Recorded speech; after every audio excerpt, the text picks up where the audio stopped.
राष्ट्रवादी काँग्रेस पक्षाच्या वतीने शेतकरी आक्रोश मोर्चा आज जळगाव जिल्ह्यातल्या शेतकऱ्यांच्या वतीने काढण्यात येणार आहे। ट्रॅक्टर सहित शेतकरी यात सहभागी होणार आहेत आणि त्याला उपस्थित राहण्यासाठी मी मुद्दामून इथं आलोय। या आमच्या मोर्चामध्ये जिल्ह्यातले खडसे साहेब, रवींद्र भैया, गुलाबराव देवकर साहेब, सतीश अण्णा, राजू देशमुख सगळेच मान्यवर नेते सहभागी होणार आहेत। रोहिणीताई खडसे पण त्यात सहभागी होणार आहेत आणि जिल्ह्यातल्या सर्व भागातून शेतकरी आज या मोर्चाला येणार आहेत।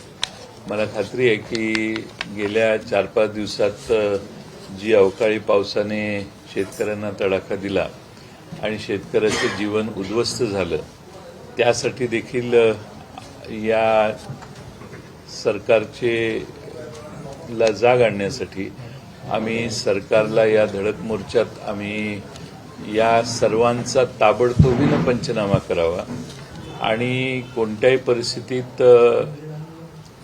पीक विम्याच्या रकमा यापूर्वी ज्या मिळणं आवश्यक होतं त्या ताबडतोबीने द्याव्यात। तांत्रिक गोष्टीत सरकारने विमा कंपन्यांच्या अडकू नये आणि ज्यांनी विमा काढलेला आहे, उतरलेला आहे, त्यांना सरसकट विम्याच्या रकमा झालेल्या नुकसानीमुळे मिळाल्या पाहिजेत अशी आमची सरकारकडे मागणी आहे। पुन्हा आता नव्यानं ह्या अवकाळी पावसानं जो फटका बसलेला आहे त्याचा पंचनामा झाल्यावर त्या बाबतीत देखील सरकारने तातडीने मदत करावी। सरकारच्या बाबतीत आमचा अनुभव असा आहे की सरकार मोठ्या घोषणा देतं, गोड बोलतं, परंतु पैसा, निधी शेतकऱ्यांच्यापर्यंत पोहोचत नाही। काही ठिकाणी महाराष्ट्रात वेगवेगळ्या ठिकाणी अशा घटना घडल्या की पीक विम्याच्या रकमा अत्यंत तोकड्या मिळालेल्या आहेत आणि काही ठिकाणी शेतकऱ्यांची थट्टा देखील करण्यात आलेली आहे। आज जळगाव जिल्ह्यापुरतं बोलायचं झालं तर ज्वारी असेल, गहू असेल किंवा सगळी कोरडवाहू धान्य मधल्या 4-5 दिवसाच्या अवकाळी पावसात त्यांना फार मोठा फटका बसला। केळीच्या विम्याच्या संबंधात पीक विमा कंपन्या वेगळा डिस्प्यूट तयार करून पीक विमा देण्याचं टाळायला लागलेले आहेत आणि त्याचबरोबर केळीच्या बरोबर कापसाचा शेतकरी देखील आमचा मोठ्या प्रमाणात अडचणीत आलेला आहे। कापसाच्या शेतकऱ्यांनी 7,000, मागच्या वर्षी 12,000 रुपये दर होता, पण आज मात्र शेतकऱ्यांना 6,500-7,000च्या दरम्यानच दर मिळतोय। त्यामुळे शेतकऱ्यांच्या कापसाला किती दर यावा, आज जे सत्तेत बसले आहेत त्यांनी फार वारेमाप पूर्वी सत्तेत नसताना मागण्या केलेल्या होत्या। आमचा वारेमाप मागण्या आम्ही करत नाही, पण किमान मागच्या वर्षी जो दर मिळालेला होता तो 12,000 रुपये दर जर मिळत नसेल तर वरचे 5,000 रुपये शेतकऱ्यांना सरकारने अनुदान म्हणून ताबडतोब घोषित करावेत। आणि आज शेतकऱ्यांची जी कुचंबना आहे, कुठल्याही कांदा, नाशिक जिल्ह्यात तुम्ही गेला तर कांद्याच्या शेतकऱ्याला दर नाही मिळाला, बाजारभाव पडले म्हणून फटका बसलेला आहे। कुठल्याही भागात जर गेला तर शेतकऱ्यांच्या उत्पादनाच्या किमती अत्यंत, म्हणजे त्यांच्या उत्पादन खर्चही निघत नाही अशी अवस्था आहे आणि म्हणून सरकारने या मागच्या 1-1.5 वर्षात ज्या गोष्टी करणं अभिप्रेत होतं त्या कोणत्या गोष्टी करत नाहीत। मोठ्या इव्हेंट करणं, फार मोठ्या घोषणा करणं, याच्या पलीकडे शेतकऱ्याला टीव्हीत काही घोषणा, याच्या पलीकडे शेतकऱ्याला लाभ होत नाही आणि म्हणून शेतकरी महाराष्ट्रातला अस्वस्थ आहे।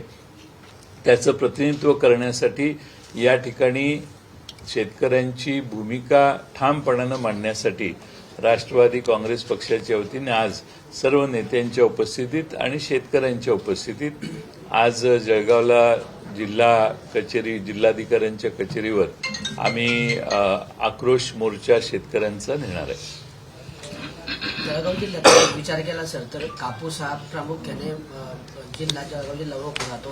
केळी पीक विम्याचा प्रश्न आहे, जिल्ह्यामध्ये 3 मंत्री आहेत, मात्र शेतकऱ्यांना अक्षरशः कापसावर पूर्ण टिलर ट्रॅक्टर फिरवण्याची वेळ आली आहे। कापसाला भाव मिळत नाही म्हणून कापूस घरात पडलेला आहे। यावेळेस कापसाचं क्षेत्र सुद्धा शेतकऱ्यांमुळे घटलेलं आहे। नाही, खरं म्हणजे शेतकऱ्यांना कापसाचे दर वधारून मिळायचे असतील तर सरकारने चढ्या दरांनी बाजारभावात खरेदी कापसाची चालू ठेवली पाहिजे। प्रसंगी कापूस निर्यात पण केला पाहिजे. पण शेतकऱ्यांच्या कापसाची खरेदीच आता कुठं चालू नाहीये. त्यामुळे केंद्र सरकारच्या पुढाकाराने जर कापूस खरेदीच्या केंद्र चालू करण्यात आली तर थोडा बहुत तरी न्याय मिळेल. आता तो न्याय मिळण्याची स्टेज गेलेली आहे. सरकारने कोणत्याही परिस्थितीत आता प्रत्येक कापसाच्या मागे कापसाच्यासाठी जसं मागच्या वर्षी 7,000 रुपये दर होता ते वरचे 5,000 रुपये शेतकऱ्याला अनुदान म्हणून सरकारने द्यायला पाहिजेत. क्विंटल मागे. आज कापूस खरेदी करणारे जे जिनिंग उद्योग आहेत, कारण शेतकरी कापूसच देत नाही म्हणून महाराष्ट्रातले संपूर्ण जिनिंग उद्योग ठप्प झाल्याचं पाहायला मिळत आहे. त्यांच्यासाठी पण काही सरकारने विचार करायला पाहिजे. काय वाटतं तुम्हाला? नाही, जिनिंग उद्योगापेक्षा पहिली प्रायोरिटी आमची कापूस उत्पादक शेतकऱ्याला आहे. कापूस उत्पादक शेतकऱ्याला सरकारने कापूस खरेदी केंद्र सुरू केलेली नाहीत यावर्षी आणि त्यामुळं परिणाम असं झालाय की तुम्ही म्हणताय तसं जिनिंगकडे येणारा कापूसही थांबलेला आहे आणि शेतकरी मात्र दराच्या अपेक्षेनं वाट बघतोय. त्यामुळे शेतकऱ्यांना ज्याने फार नडीला शेतकरी पडलेला होता त्यावेळी 5,000, 6,500, 7,000 रुपये दराने कापूस शेतकऱ्यांनी विकण्याची पाळी आली. शेतकऱ्याचं अतोनात नुकसान झालं. उत्पादन खर्चही निघत नाही. आता किमान मागच्या वर्षीचा बाजार शेतकऱ्याला मिळावा एवढी साधी आमची मागणी आहे. 30% अधिक ज्यांचं नुकसान झालेलं आहे त्यांनाच नुकसान भरपाई मिळेल. कालच्या मंत्रिमंडळाच्या बैठकीत असा निर्णय घेण्यात आलेला आहे. कुठेतरी हा शेतकऱ्यांना मारक आहे असं वाटतं. शेतकरी फार मोठ्या प्रमाणात विमा कंपन्यांच्या दावणीला बांधण्याचं काम या सरकारने केलं आणि मग विमा कंपन्यांना जे सोयीचं आहे ते असे नॉर्म्स ठरवण्याचं काम देखील सरकारकडून आता होतंय असं मला वाटतंय. त्यामुळे 33% अट ही मध्येच घालायची गरज नव्हती. शेवटी नुकसान झालेलं जे आहे ते नुकसान झाले ती त्याचा पंचनामा केला की त्या पद्धतीने त्याला मदत झाली पाहिजे अशी आमची मागणी आहे. पाटील साहेब, आता आपण सांगितलं की 5,000 रुपये अनुदान कापूस उत्पादकांना मिळावं. आपण या आघाडीमध्ये होता. गेल्या अनेक वर्षापासून शेतकऱ्यांना कापसाला भाव मिळत नाही. मग आघाडीत असताना त्यावेळेला हे अनुदान का दिलं गेलं नाही? कारण त्यावेळी अनुदान देत असताना बऱ्याच वेळेला अगदी पवार साहेब असताना देखील पुढाकार घेऊन चांगले बाजारभाव मिळणं, सरकारचं इंटरव्हेन्शन, कापूस खरेदी करता सरकार उतरायचं. आता यावेळी सरकारी बाजारात नाहीये. सरकारमध्ये आमच्या आजच्या मोर्चामध्ये ही मागणी आहे की सीसीआय केंद्र सुरू करावी. ती सीसीआय केंद्र सुरू केली तर जरा कापसाचे दर वाढले असते. पण ती आता सरकारने संधी गमावलेली आहे. फार उशीर झालाय त्याला. त्यामुळे आमची ही मागणी आहे. साहेब, भाजपचे प्रदेश अध्यक्ष बावनकुळे जळगाव जिल्ह्यामध्ये आहेत. काल त्यांनी भाजपच्या पदाधिकाऱ्यांची बैठक घेतली. त्या बैठकीमध्ये त्यांनी असं विधान केलंय की 2024ला भाजपचा मुख्यमंत्री होईल आणि गिरीश महाजनांसह जळगाव शहर, ग्रामीण आणि अमळनेरचे 3 आमदार वानखेडे स्टेडियमवर मंत्रिपदाची शपथ घेतील असं भाकीत केलेलं आहे. किती जण घेतील? 4 जण. कोण कोण? 4 एका जिल्ह्यात 4. जळगाव शहरचे आमदार, जळगाव ग्रामीण आणि अमळनेर. आणि जे 3 सांगितले ते एक पण येणार नाही. पण 4 आमदार एका जिल्ह्यात मंत्री करण्याची गरज ज्याची प्रदेश भाजपच्या अध्यक्षांना लागायला लागली याचा अर्थ 4ही ठिकाणी परिस्थिती बिकट आहे. 4ही जणांना मंत्री करतो असं त्या मतदारसंघात सांगितल्याशिवाय ते निवडून येणार नाही तशी शंका कदाचित आमचे मित्र बावनकुळेंना वाटली असेल. म्हणून प्रलोभनं दाखवण्याचा हा प्रकार आहे. मंत्री तर आतापर्यंत एकच झाला जिल्ह्यात, एकावेळी 2 क्वचित प्रसंगी. 2014 मध्ये महाविकास आघाडी सांगतात, सॉरी एक महायुती सांगतात, दुसरीकडे भाजपचा मुख्यमंत्री उगाचं म्हणतात. याची आपली प्रतिक्रिया येईल. एकीकडे महायुती सांगताय आणि ज्या भाजपच्या कार्यकर्त्या बोलताना ते म्हणतात की भाजपचा मुख्यमंत्री 2024ला होणार आहे. आता असं आहे की एका बाजूने सांगतात की एकनाथ शिंदेच 2024च्या निवडणुकीत आमचे नेते असणार.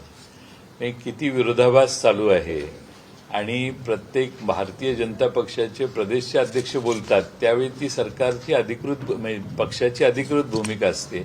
याचा अर्थ इतर जे त्यांचे 2 मित्रपक्ष आहेत त्यांचं अस्तित्व त्यांना मान्य नाही असा त्याचा अर्थ निघतो. सर, 2014 मध्ये राष्ट्रवादीने पाठिंबा काढून घेतल्यामुळे सरकार कोसळलं असं पृथ्वीराज बाबांनी स्टेटमेंट केलेलं आहे. त्याच्यात तुमचं मत काय? 2014ला किती वर्ष झाली? तोच प्रश्न मला विचारायचा नाही, होता किती पुढचा. माझा की प्रश्न 2014चा आज काढण्याची गरज काय? ह्यात तुमच्या प्रश्नातच ते उत्तर आहे. 9 वर्षापूर्वी एखादी घटना घडलेली त्यांनी असेल, आज म्हणजे 9 वर्षापूर्वी एखादी घटना नाही, पण घडलेली हे असेल खरं आहे का? तर सध्याच्या आमच्या कोणत्याही मित्रपक्षाला दुखावण्याची माझी इच्छा नाही, त्यामुळे मी त्याच्यावर भाष्य करणार नाही. पण सर त्यावेळेस सर तुम्ही प्रमुख नेते होते, त्यावेळेस आघाडीमध्ये प्रमुख नेते होते, तर सुनील तटकरेंनी असं पण म्हटलंय की ते पृथ्वीराज चव्हाण मुख्यमंत्री बदलण्याची चर्चा झाली होती, पण त्यावेळेस दुसरे मुख्यमंत्री होणार होते आणि राष्ट्रवादीने त्याला संमती पण दिली होती, शपथविधीचा दिवस पण ठरला होता. असं असताना परदेशातले काँग्रेसचे नेते आले आणि तो निर्णयात बदल झाला. कदाचित तो निर्णय झाला असता तर सत्ता आली असते आपल्या राज्यामध्ये, असं म्हटलंय तटकरेंनी. 9 वर्षापूर्वी माझं तेच म्हणणं आहे, 9 वर्षापूर्वी जर तरने काही विधानं करणं हे गरज नाही. आजचे अनेक प्रश्न महाराष्ट्रासमोर शिल्लक आहेत. महाराष्ट्रातल्या शेतकऱ्यांचे प्रश्न आहेत, महाराष्ट्रात अनेक प्रसंग आहेत, आरक्षणाचे वेगवेगळे प्रश्न आहेत. या प्रश्नातनं मार्ग काढणं महत्त्वाचं आहे. 9 वर्षापूर्वी काय झालं तर काय झालं असतं याच्याविषयी भाष्य करणं मला उचित वाटत नाही. पण ते आघाडी तुटण्याला आणि 2014 मध्ये जो पराभव झाला होता त्याला पृथ्वीराज चव्हाणच कारणीभूत होते का? कारण तुम्ही त्यावेळेस नेते होते. पृथ्वीराज चव्हाण आमच्या मित्रपक्षाचे सदस्य आहेत आणि त्यामुळे त्याविषयी मला काही भाष्य करायचं नाही. साहेब, आज जो जन आक्रोश मोर्चा शेतकऱ्यांच्या प्रश्नांसंदर्भात काढला जातोय, भाजपने भूमिका मांडलेली आहे की गेली 2.5 वर्ष महाविकास आघाडीचं सरकार होतं, त्यावेळेस शेतकऱ्यांचे काय प्रश्न होते संपूर्ण महाराष्ट्राने पाहिलेलं आहे.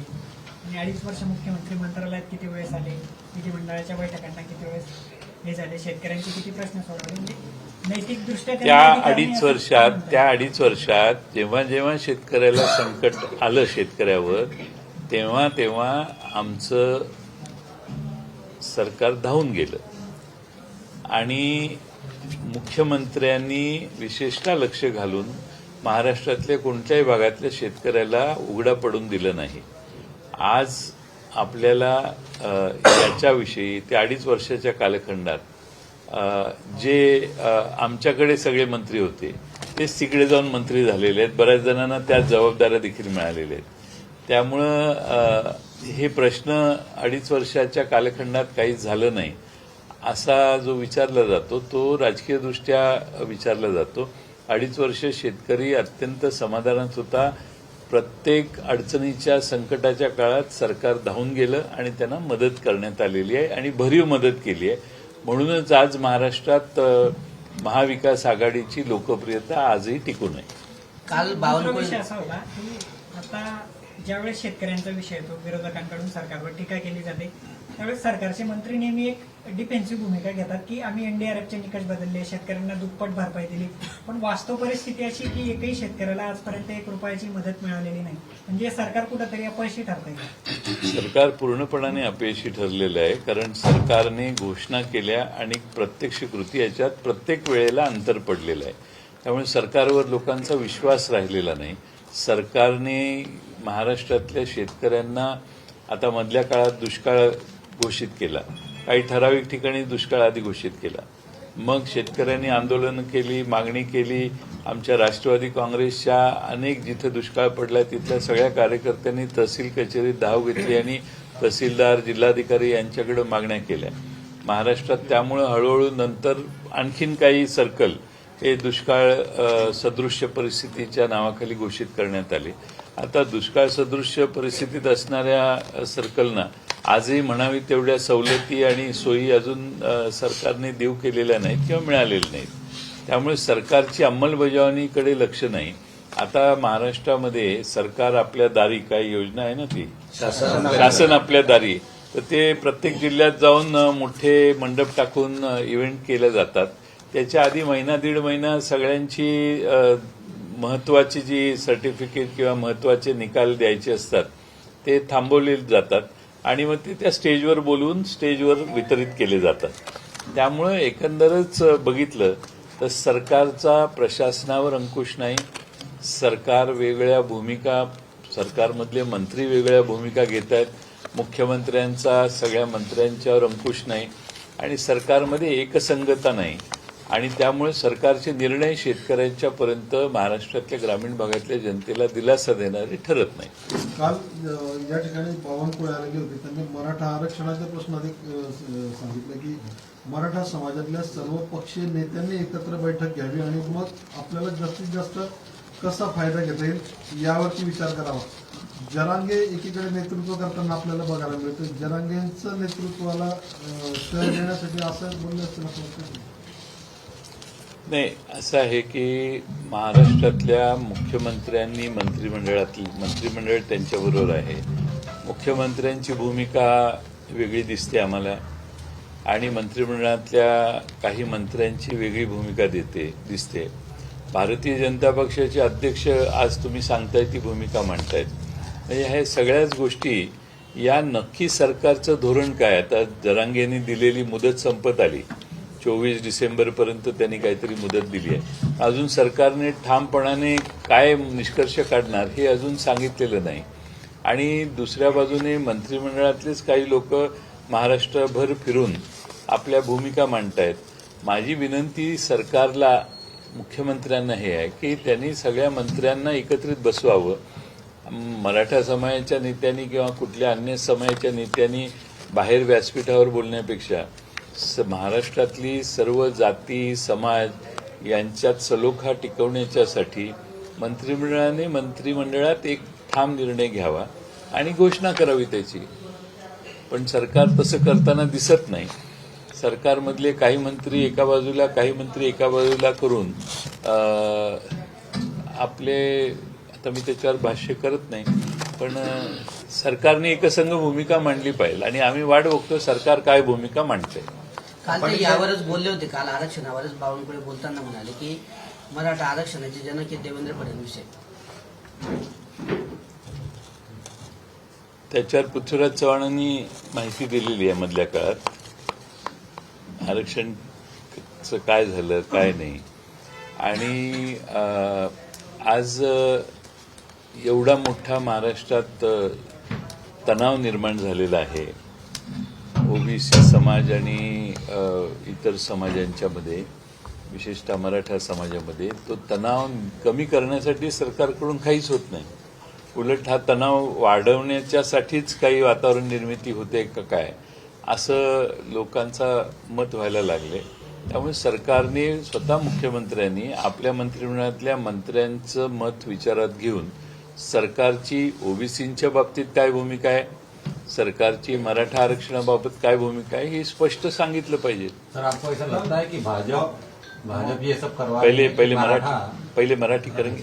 काल बावनकुळेंनी या ठिकाणी वक्तव्य दिलं की इंडिया आघाडीमधले जे काही नेते एकनाथ खडसे, शरद पवार यांनी त्या आघाडीतून बाहेर पडावं. त्याचं कारण त्यांनी म्हटलेलं की उदयनिधी जे आहे स्टॅलिन त्यांनी सनातन हिंदू धर्म संपवण्याची घोषणा केलेली आहे आणि त्या पक्षामध्ये हे नेते जर असतील तर यांना त्या ठिकाणी राहण्याचा अधिकार नाही. एकनाथ खडसेंचं नाव घेतलं म्हणून सांगतो. बावनकुळे ही भूमिका या ठिकाणी मांडत असताना ते विसरतात की सनातन धर्माविषयी त्यांना एवढी जर आस्था आहे तर काश्मीर म्हणजे त्या मुफ्ती मोहम्मद काय होती महबूबा मुफ्तीबरोबर जात असताना सनातन धर्म त्याने कुंटीला टांगून ठेवला होता का? त्यावेळेस तुम्ही सनातन धर्म विसरला होता का? राजकारणाच्या सोयीसाठी प्रश्न वेगळा आहे विचारणं, परंतु प्रत्यक्ष कृती करत असताना आपण हे सोयीस्कर विसरतो की काश्मीरमध्ये तुम्ही त्यांच्याबरोबर राज्य केलं ना, त्यावेळेस कुठं होतं, त्यांना मान्य होतं का? त्या मुफ्तीला काय त्या महबूबा मुफ्तीला मान्य होता का सनातन धर्म? नाही. मग असं असताना तुम्ही संसार केला ना, मग असा प्रश्न विचारण्याचा अधिकार तुम्हाला काय? बावनकुळे हे पण होते की यामध्ये जे आहे खरं तर उदयनिधी स्टॅलिन यांनी केलेलं विधान जे आहे हे उद्धव ठाकरे असतील, शरद पवार असतील किंवा एकनाथ खडसे यांना मान्य आहे का? मान्य असेल त्यांनी स्पष्ट करावं, अन्यथा धमक असेल तर इंडिया माझा हाच मुद्दा आहे. त्यांना मान्य होतं का ते?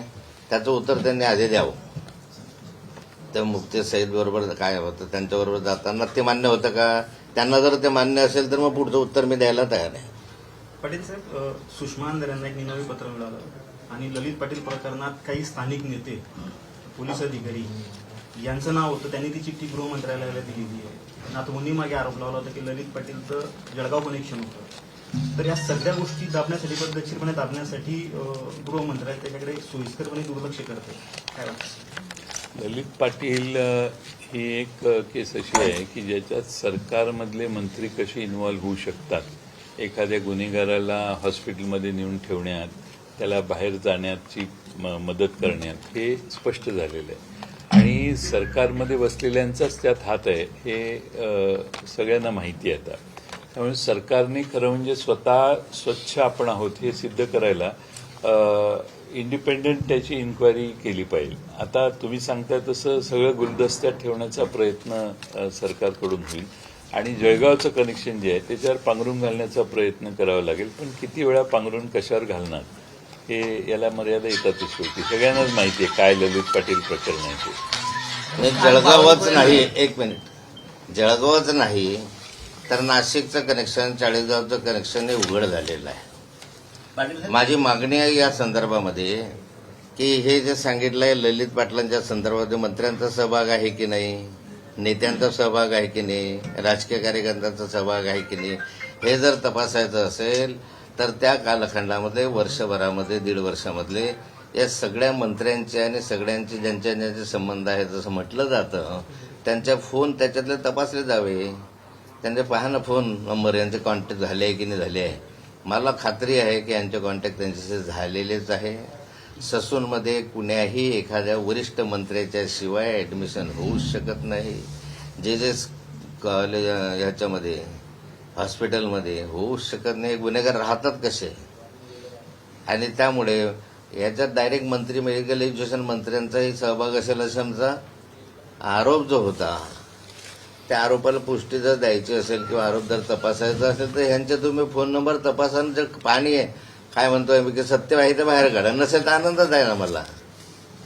परंतु नाशिक, जळगाव, चाळीसगाव हे कनेक्शन उघडच झालेलं आहे ना. त्यांनी शोधलंच ना चाळीसगावला सगळंच सगळं. मग चाळीसगावला 3 दिवस हा ललित पाटील कोणाकडे होता हे तरी जाहीर करावं. चाळीसगावला कशासाठी एवढं मोठं प्रमाणावर त्या नार्कोटिक्स मिळालं, जे काही होत आहे ते हे सरकारने जाहीर करावं ना. सरकार गुलदस्त्यात का ठेवत आहे सगळीची भूमिका? ह्याची ओपन इन्क्वायरी झाली पाहिजे, खुली इन्क्वायरी करा. सर, आगामी वर्ष हे निवडणुकांचं आहे. राज्यामध्ये 2 पक्षामध्ये विभागणी झालेली आहे आणि प्रत्येक दोन्ही गट जे आहेत, दोन्ही पक्षांचे ते निवडणुकीसाठी आपापले उमेदवार उभे करणार. मग अशा परिस्थितीमध्ये मतांची विभागणी होईल असं वाटत नाही आणि त्याचा फायदा भाजपला मिळेल. नाही, म्हणजे तुम्ही असं गृहीत धरताय की भारतीय जनता पक्ष वेगळा उभा राहणार आणि आमच्या दोन्ही पक्षातनं फुटून गेलेले वेगळे उभे राहणार असं? राष्ट्रवादीमध्ये 2 सरळ विभाग झालेले आहेत. हो ना, पण एका मतदारसंघात किती जण उभे करणार आहे तुम्ही? तुमचं मत काय की भाजपही उभा राहणार आणि शिंदे गटही उभा राहणार का त्यांची मिळून एक उमेदवार उभा राहणार? नाही, मी सहमत नाही. तुमच्या लक्षात नाही आलं का की समजा मुक्ताईनगर विधानसभा क्षेत्र आहे तर मग शिंदे गटाचा तर खोके आमदार उभा राहील का भाजपचा उमेदवार उभा राहणार आहे? शिंदे भाजप आणि शिंदे गटाची युती आहे ना, मग तिथे एकच उभा राहील का दोन्ही उभे राहणार आहे? आणि दोन्ही उभे राहणार तर राष्ट्रवादी पण उभा राहील. आमचा एकच उभा राहणार आहे इंडिया आघाडीचा. राष्ट्रवादी तुमच्या गटाचा उभा राहिल्यानंतर अजित पवार गटाचा उभा तो राहणार कसा उभा नाही. राहील? जर त्यांची युती अलायन्स आहे शिंदे गटाबरोबर, शिंदेचं नेतृत्व त्यांनी मान्य केलेलं आहे, जर त्यांचं ते शिंदे गटाचाच उमेदवार उभा राहील तर एक तर भाजपचा उमेदवार उभा राहील, शिंदेचा उभा राहणार नाही किंवा अजितदादांचा उभा राहणार नाही. अलायन्स आहे ना, अलायन्समध्ये जागा वाटप होईल की नाही? हे तुम्हाला असं म्हणायचंय की लोकसभेनंतर शिंदे गट आणि अजित पवार गट यांना भाजप सोडून देईल असा तुमच्या प्रश्नाचा अर्थ निघतो.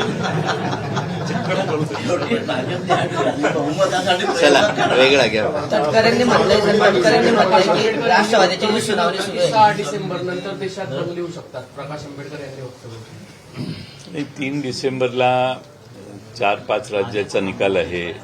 त्यानंतर राजकीय वेगळी पार्श्वभूमी तयार होईल आणि त्यानंतर वेगळी गणितं मांडण्याचा प्रयत्न काही लोक देशात करतील. त्या उद्देशाने प्रकाश आंबेडकर साहेबांनी तसं वक्तव्य केलेलं असेल, त्यांना काही माहिती मिळाली असेल. राष्ट्रवादी पक्षाची सुनावणी सुरू आहे. तटकरेंनी असं म्हटलंय, राष्ट्रवादी पक्षाची सुनावणी सुरू आहे, त्याच्यावर तटकरेंनी म्हटलंय की उद्या जर निवडणूक आयोगाचा निर्णय लागला तर लोक म्हणतील की बुवा हा निवडणूक आयोगाचा जो पेपर होता तो फुटला आहे, आणि कार्यकर्त्यांना सांगायचं की हा निर्णय अदृश्य हाताने दिलेला निर्णय, कायद्याच्या कसोटीवर टिकणारा हा निर्णय होता. असं तुम्ही उद्या जर निर्णय लागला असं विरोधकांकडून आरोप केला जाईल की हा पेपर फुटला. नाही, तुमच्या माहितीसाठी कालचं जे हिअरिंग झालं त्यामध्ये आमच्या वकिलांनी तिथं सांगितलं की पलीकडच्या बाजूने काही नेते जाहीरपणाने सांगतायत 2 दिवसात निर्णय होणार, 4 दिवसात निर्णय होणार, निर्णय काय होणार हेही सांगतात ते खासगीत. त्यामुळं निर्णय काय होणार हे आधीच माहिती आहे असा त्याचा अर्थ आहे आजच. आता पण कोर्टात ज्यावेळी आम्ही आमच्या वकिलांनी हे निदर्शनाला आणलं त्यावेळी निवडणूक आयोगाने पुढच्या दुसऱ्या पक्षाच्या लोकांच्या बाबतीत अतिशय कडक ताशेरे मारले. ताशेरे म्हणजे त्यांनी समज दिलेली आहे, प्रेडिक्शन करू नका म्हणून. पण ते प्रेडिक्शन करतात कारण त्यांना बरंचसं आधीच माहिती दिसतंय. पाटील साहेब, आपण म्हटलं होतं जळगावच्या सभेत किंवा नाथभाऊंनी लोकसभेचा शिवधनुष्य उचलावं. नाथभाऊंनी मागे म्हटलं की बा साहेबांनी आणि पक्षाने आदेश दिला तर ते शिवधनुष्य मी उचलायला तयार आहे. आपण दोघे जण इथं आहात, काही याबाबत सांगा. या बाबतीत नाथभाऊंशी चर्चा करून आम्ही आमचे अंतिम उमेदवार ठरवण्याची आता बैठक होतील. त्यावेळी आमची अंतिम बैठक होईल, कारण आता आमच्या 3 आघाडीच्या बैठका सुरू होत आहेत. आता त्या पार्श्वभूमीवर उमेदवारी आणि याच्या बाबतीत कारण काँग्रेस पक्षही या भागात तिकीट मागतोय, शिवसेनाही कदाचित मागेल, मग जळगावची जागा कुणाला द्यायची, रावेरची आम्हाला मिळणार का, याविषयी आम्ही बसून चर्चा करू. त्यामुळे आता त्याच्यावर आत्ता भाष्य करणं योग्य नाही, पण आम्ही लवकरच करू. नाना पटोले बोलले होते की आपण त्या पद्धतीने खरं तर भाषणामध्ये आणि सभेमध्ये नाव जे आहे नाथभाऊंचं घेतलेलं होतं, अशी हातगाई खरं आपण करू नये असा सल्ला त्यांनी यावेळी दिला होता. त्यांचा सल्ला मला पोचलेला आहे म्हणूनच मी हे बोललो. काल बावनकुळेंनी कार्यक्रम घेतला घरघर समर्थन संपर्क अभियानात. त्यातील लोकांना विचारलं की मोदींना हरवण्यासाठी 28 पार्ट्या इंडिया आघाडीच्या माध्यमातून एकत्र आल्या तर त्या कोणत्या हॉटेलमध्ये थांबल्या होत्या असा प्रश्न त्यांनी नागरिकांना विचारला. तर नागरिकांकडून उत्तर आलं गुवाहाटी. काय सांगा? नागरिकांच्या मध्ये गुवाहाटी मनात बिंबलेलं आहे आणि गुवाहाटीला गेल्यावर सत्ता मिळते असं कळल्यामुळं गुवाहाटीला जाणाऱ्यांची संख्या वाढलेली आहे आता अलीकडे. त्यामुळं देशात कितीही काही केलं तरी पक्षफोडीने बदनाम झालेली जी बाजू आहे त्यांच्या पारड्यात लोक मतं टाकतील असं मला वाटत नाही. गांधी तीर्थ निसर्गाच्या सानिध्यात महात्मा गांधींच्या जीवनावरील जगातील पहिले मल्टीमीडिया म्युझियम. आजच भेट द्या. गांधी तीर्थ, जैन हिल्स, जळगाव. अधिक माहितीसाठी www.gandhifoundation.net वर व्हिजिट करा.